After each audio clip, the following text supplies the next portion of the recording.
G'day everybody, welcome to Workshop Wednesday. It's Monday, which means I'm a day ahead of normal because even though last week I did it on Saturday, it really was effectively the day before I had to have it out. Been out woodcutting today. The paddock I'm in cutting wood's got red gum in it. This is a bit of Redgum Burl, which I harvested last week out of a tree. So it is 200 or 8 inches across, and it is about, to clean the dust off I'll be able to read it, 104 inches deep. So we'll see what we finish up with. Burls quite often. G'day everybody, welcome to Workshop Wednesday. It's Monday today, which means I'm a day ahead of normal. I've been in the habit lately of putting my video out or putting my video together on the day before I need to get it out. Bit of Redgum Burl. I've been out cutting firewood, which is my winter income. And the paddock I'm in at the moment's got some Redgum trees. I harvested this bit of Redgum Burl last week.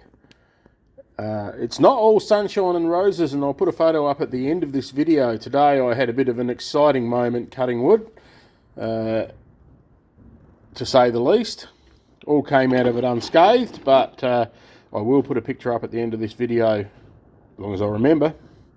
So this is a bit of Redgum Burl. It is, where are we? It's about 200 across, which is 8 inches. It's about 100 deep, which is 4 inches. Hopefully, it'll be very close to that 200 across. A nice 8-inch burl bowl would be lovely. I don't think I'll maintain the 4 inches of depth because it's quite soft and punky on the outside, but an 8-inch bowl will be fantastic. I've got it on the Nova ring, which goes onto the Nova chuck faceplate ring. So let's get it mounted up and start turning. Okay, we're mounted up. It's quite out of balance, so let's just see what we can get out of it.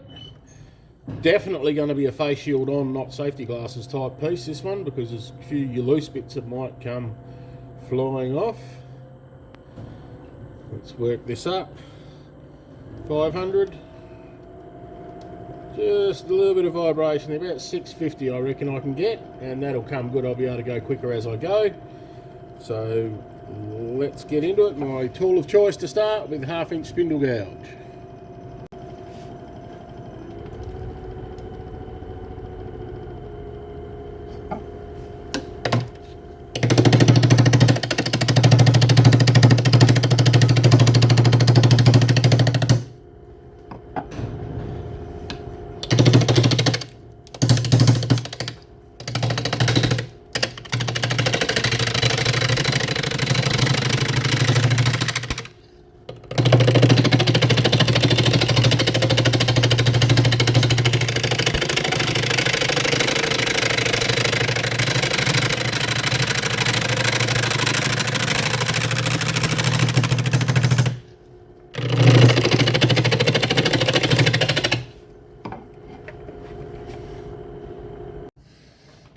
So those chips are absolutely caning my hand just there. So this is going to be a glove on turn, I think.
So this white wood,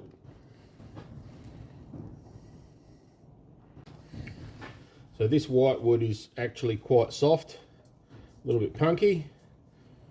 I may finish up leaving a little bit of that just to maintain size of the bowl, but probably not, because that goes in quite a way as well. So I'm probably coming in there about 1/2 inch, which will make most of that disappear. But it's looking very nice. Need a sharp gouge though.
So marked out for a foot, but it's pretty likely I'm going to take the foot off, so it doesn't have to be spot on.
So the little catch was me just being a little bit too impatient, going in too hard too quick. This lathe has, I guess it's a shock detector, so you get a big jar like that and it stops and then restarts. Come out of that okay, no major damage.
So this is looking pretty good.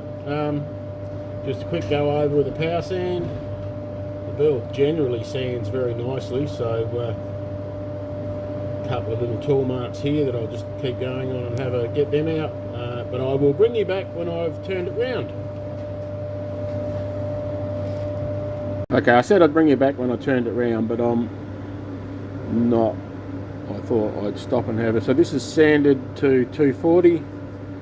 There is some lovely grain coming out in that, so I'll oil this after I get it off and after I've blown it out with the air compressor to get the dust out of the cracks and grooves. I don't mind that little inclusion in there. I think that looks alright. The rim's going to be a challenge, but we'll see how we go. It won't be a thin bowl.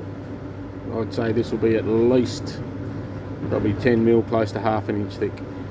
Okay, so we're turned around. It's come up okay. I'll face off the front, drill a depth hole, and then we'll see how we go with the hollowing.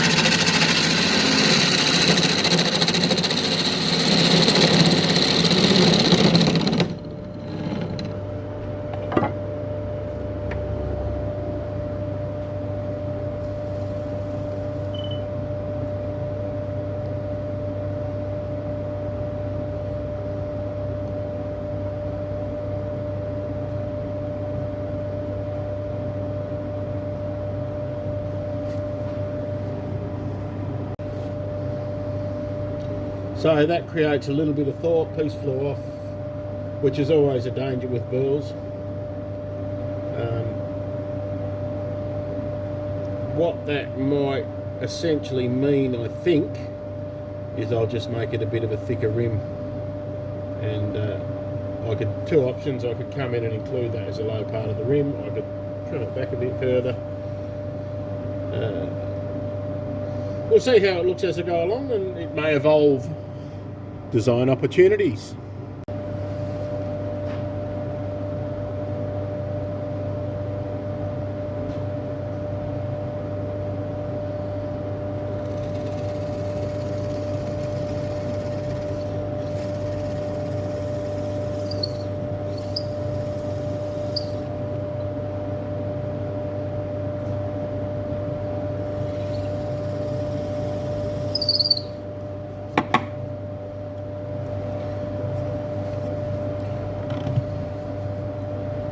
So the integrity of burl wood is often not great, so you always get these little design opportunities come in.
So I think rather than take the height of the bowl down, I'm going to live with this little out here, little thing. keep that little inclusion there, and I might just give this a little scrape inside, and then I'll be sanding, and that will nearly be it.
Okay, I'm reasonably happy with that shape.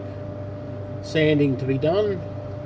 As you can see, when you turning Redgum Burl, you don't get ribbons, you get chips. It does sand fairly well. It doesn't cut too badly either, apart from the fact you often get pockets of silicates in there, or little pockets of sand. And you'll go from having a nice, reasonably cutting edge on your tool to having a dull tool that you're nearly pushing with a bulldozer to get in. So you may have noticed, I think I changed tools. I've used 3 bowl gouges to hollow that little middle out. Now the first one was already had been used on a different piece, so that may have been partly dull. The second one, I hit a pocket of silicates, I could feel it, and it went from slicing beautifully to doing nothing at all. So when you're turning Redgum Burl, or old dry hard Redgum that's been out in the paddock, you usually get pretty good practice at sharpening.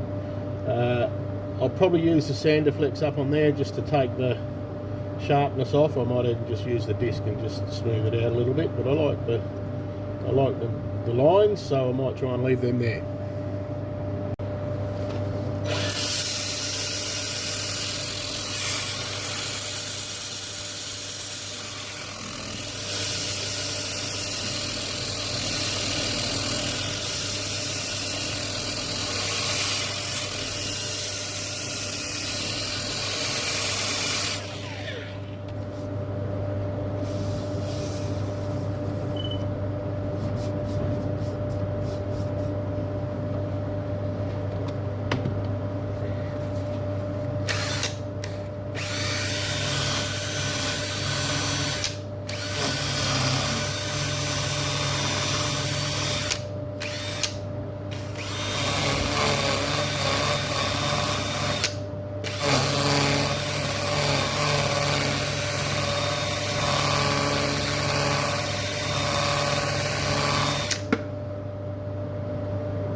So there you go. I'll finish sanding that through to 240 again.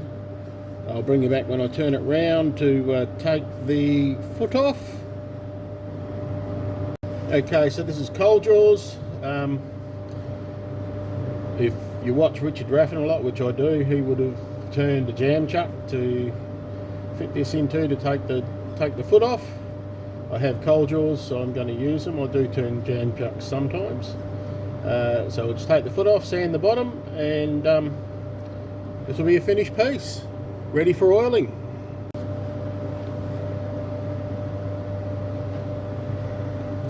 So cold jaws, 500 RPM. Always try and keep your pressure pointing in, similar to a jam chuck, I guess, so that you keep it pointing in as much as possible.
Okay, the job now is I'll take it out of the jaws, then I'll crank up the air compressor to blow all the dirt out of the cracks,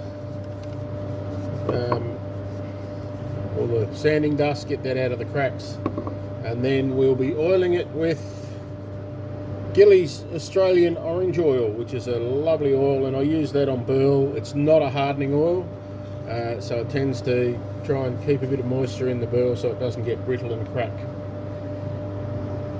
Okay, so I suspect that the colour transformation on this is going to be quite stunning. I use a piece of old flannelette shirt, been through the wash about 500,000 times, so it's not going to leave lint behind.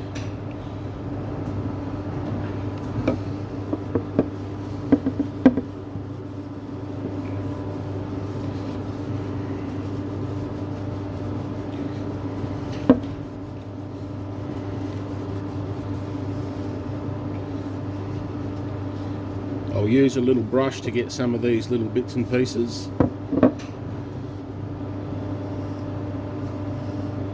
From that to that. That's absolutely stunning.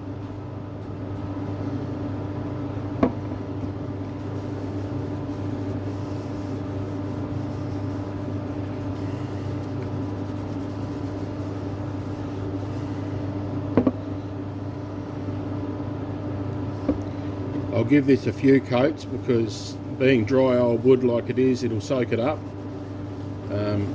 But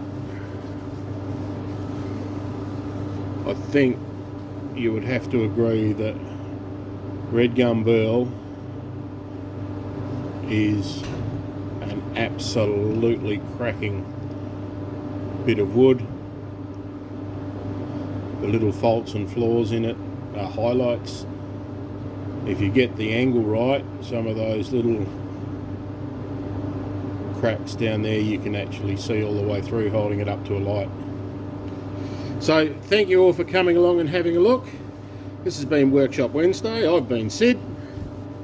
Hope you've enjoyed it. Please like, share, subscribe, do all those nice things that help the channel, and I will see you next week. And don't forget that the big bowl will be coming up on hopefully next week's Workshop Wednesday, if I get time to finish it. I have done some work on it. There has been a little short go up. Also, take a look at the picture at the end of the video here, and it's not all sunshine and roses when you go out cutting wood.